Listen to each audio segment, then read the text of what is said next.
Lumusot na po sa komite sa Kamara yung anti-political dynasty bill, pero may ilang mambabatas na binawi yung kanilang suporta, umatras sa co-sponsorship ba?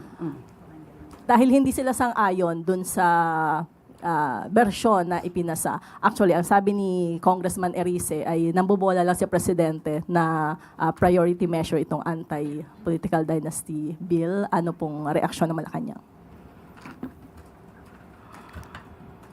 Bakit naman po kay Pangulo isisisi?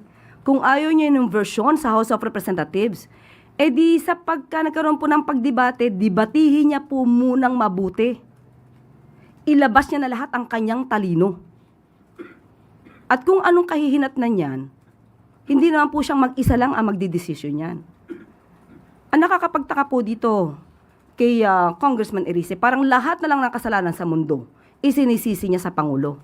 Trabaho po nilang gumawa ng batas. Kaya trabahuhin niya po iyan kung anong gusto niyang version. Ma'am, nabanggit niyo po dati na nag-usap si Presidente at si E.S. Recto doon sa posibleng mga probisyon na laman nitong bill na ito. Ano po ba yung gustong ma-achieve ng Presidente at ginawa niyang prioridad itong anti-political dynasty?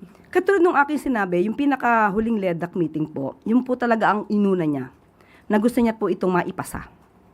At natuwa nga po siya na umaandar po ito at nung nag-report nga po si si Senator Riza Ontiveros na nagkakaroon na ng public consultation, ang nais lang po talaga ng Pangulo ay mapabilis.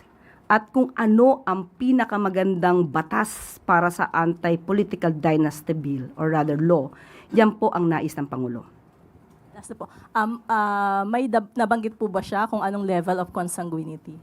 Wala pa po at pinag-aaralan kung second or fourth. O depende po yan sa magiging version. Ang Pangulo naman po ay pag-aaralan kung ano ang pinakamainam na version at total naman po ay manggagaling ito sa Kongreso. So kapag ka po ito nabuo at naipasa po sa Pangulo, yan po ay pag-aaralan.